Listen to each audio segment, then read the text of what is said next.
নমস্কার। ঠাকুরমা স্বামীজি গুরুদেবের শ্রীচরণে প্রণাম জানাই।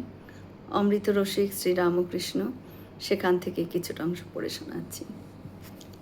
শ্রীরামকৃষ্ণদেব এক গল্পের ভেতর দিয়ে জীবের স্বরূপ ব্যাখ্যা করলেন। গল্পটি এইরকম: একটি বাঘিনী একবার এক ছাগলের পাল আক্রমণ করল।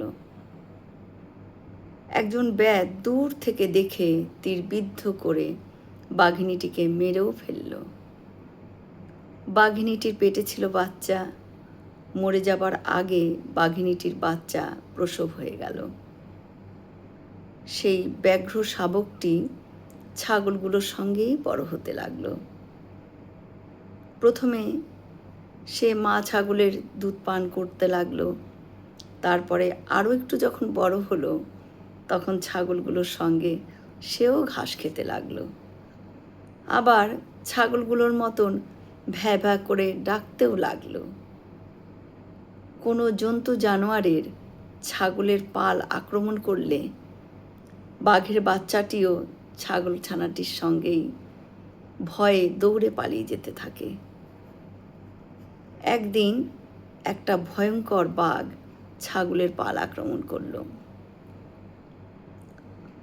তখন সেই বাঘের বাচ্চাটিও ছাগলের পালের সঙ্গে দৌড়তে লাগলো। তখন সেই ভয়ঙ্কর বাঘটি তাকে এক জলাশয়ের ধারে টেনে নিয়ে এলো। তাকে বলল, এই জলের ভিতর তোর মুখ দেখ, চেয়ে দেখ, আমারও যেমন হাড়ির মতো মুখ, তোরও তেমনি। আবার বাঘটি ওর মুখে এক টুকরো ছোট্ট মাংসও গুজে দিল।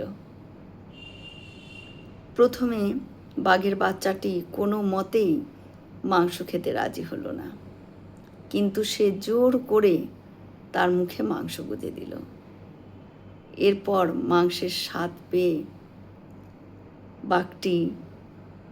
বাঘের বাচ্চাটি বেশ খুশিই হলো। তখন সেই বড় বাঘটি বলল, তুই এতদিন ছাগলের সঙ্গে ছিলি বলে ওদের মতনই ঘাস খাচ্ছিলি আর ভ্যা ভ্যা করছিলি, ধিক তোর জীবন। তখন বাঘের বাচ্চাটিও লজ্জিত হয়ে গেল।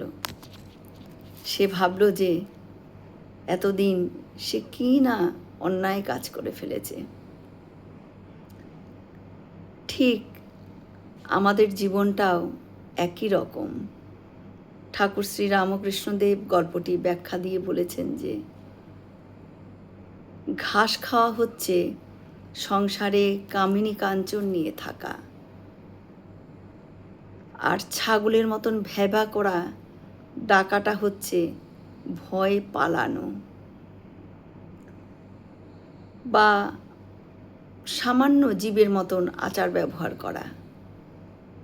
বাঘ হচ্ছে গুরু, যিনি চৈতন্য করান। নিজের মুখ দেখা হচ্ছে নিজের স্বরূপকে জানা বা চেনা। আমরাও কামিনী কাঞ্চনে নিজেদেরকে আবদ্ধ না রেখে যদি নিজের স্বরূপকে জানবার চেষ্টা করি, তবে ঠিকই ঠাকুরের কৃপা আমরা পাবই পাব। জয় শ্রী রামকৃষ্ণ। আমরা সকলে মিলে একসাথে বলি, জয় মহামাই কি জয়, জয় ভগবান শ্রী শ্রী রামকৃষ্ণদেব কি জয়, জয় স্বামীজি মহারাজজি কি জয়। হয়তো অনেক ভুল ত্রুটি হলো, ঠাকুর যেন আমায় ক্ষমা করে দেন। সকলে সুস্থ থাকবেন, আনন্দে থাকবেন। ঠাকুর মায়ের কৃপা দৃষ্টি সকলের ওপর বর্ষিত হোক। শুভরাত্রি।